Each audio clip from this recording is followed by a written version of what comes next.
السلام عليكم ورحمة الله وبركاته، حبايب ميرو عاملين ايه؟ يا رب جميعا تكونوا بألف خير. فيديو جديد، وتعالى اقول لكم في الفيديو ده النهارده خلطتي السرية الطعمة جدا جدا اللي لما بعوز كده اعمل دبابيس، اعمل فراخ، اعمل حاجة او مشاوي بعملها ازاي.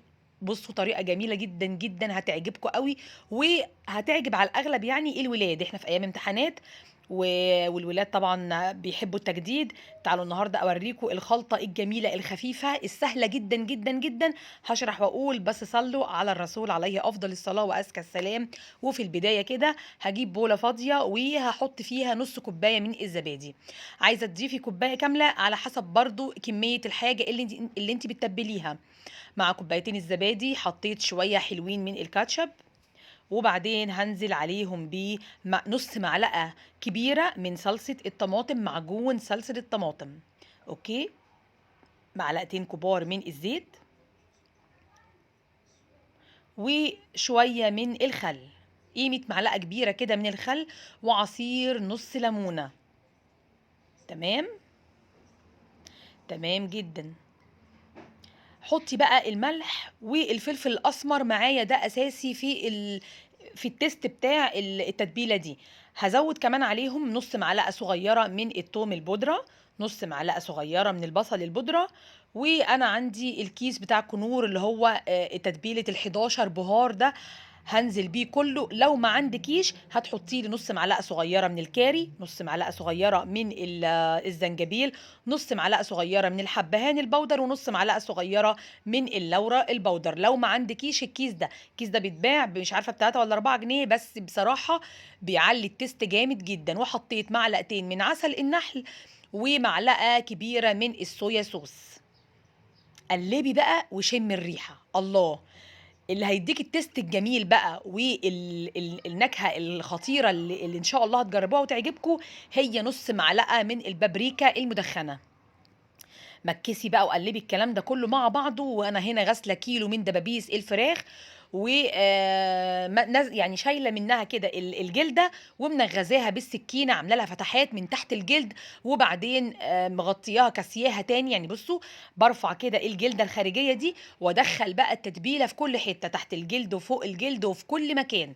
فعشان كده بقول لك اعملي نغزات كده بالسكينه، فتحات، عشان التتبيله الجميله دي تدخل في انحاء قطعة الفرخة بتاعتك من جوه ومن بره كمان. تقدري تعملي التتبيلة دي في الأفخاد أوراق الدجاج، تقدري تعمليها في الفرخة الكاملة، تقدري تعمليها في أي نوع من أنواع المشاوي. تقدري تعملي بيها طبعا الشيش طاووق، لكن هنضيف عليها كده بهارات معينة للشيش طاووق.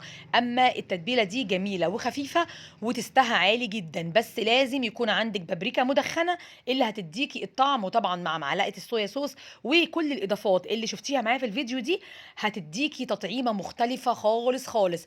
المفروض تسيبيها قبلها بليلة، أنا ما كانش معايا وقت فسبتها ساعتين في التتبيلة دي، وغطيتها كده وسبتها ساعتين في التتبيله.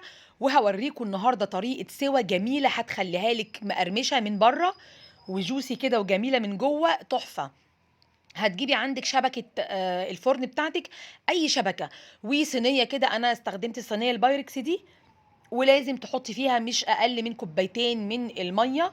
همسك الشبكة بتاعتي دي، هأديها كده رشة بالسبراي، الزيت السبراي، رشاش السبراي الزيت ده، او بفرشه سيليكون كده ادهني لي الشبكه دي زيت، علشان لما نرص عليها الدبابيس ما تلزقش مننا، وتفضل محتفظه بشخصيتها وبشكلها الجميل كده حتى بعد ما تخرج من الفرن. انا في المرحله دي كنت مسخنه الفرن بتاعي على درجه حراره 200، ولازم اي حاجه عايزاها تتشوى تدخل على فرن سخن، ما تدخلش ابدا ابدا على فرن بارد، الا هتنشف منك، هتفقد العصاره اللي فيها وهتنشف، ومش هتبقى حلوه، مش هتبقى احلى حاجه. لازم تسخني الفرن بتاعك جامد جدا. وطبعا الميه، بخار الميه اللي هيطلع لما يغلي بقى الميه اللي في البايركس دي كده، هي اللي هتخلي لك اللحم بتاعها طري وجميل. طبعا التتبيله الجميله اللي احنا عاملينها كفيله ان هي تخلي لك الدبابيس دي طريه زي الزبده كده. اخدت معاكي قد ايه يا ميرو؟ اخدت معايا 20 دقيقه، طبعا على حسب حجم الفراخ او على حسب حجم الدبابيس. طبعا الدبابيس صغنونه وبتستوي بسرعه، 20 دقيقه بقى، وكانت ريحتها قلب الجو. والله الولاد كانوا داخلين من المدرسة يقولوا لي: "يا ماما إيه يعني الريحة دي خارجة على السلم، ريحة إيه؟" بجد جميلة، جميلة، جميلة. أنا حطيت لهم عليها كده شوية من الكاتشب للتزيين وبرضه بيدّي طعم جميل أوي. وهتشوفوا دلوقتي أنا قدّمتها مع إيه. عايزة تعملي لها مكرونة، عايزة تعملي لها رز بسمتي، عايزة تقدّميها يعني جنب نواشف، تمام جدًا. لكن أنا بقى إيه، رُحت عاملة لولادي خضار مشكِّل وعاملة رز بالشعرية بالسمنة البلدي كده، قدّميها بالطريقة اللي تعجبِك. عاوزة جنبها مكرونة بقى باستا يعني، عايزة جنبها سلطة وبطاطس محمّرة، اللي أنتِ عايزاه.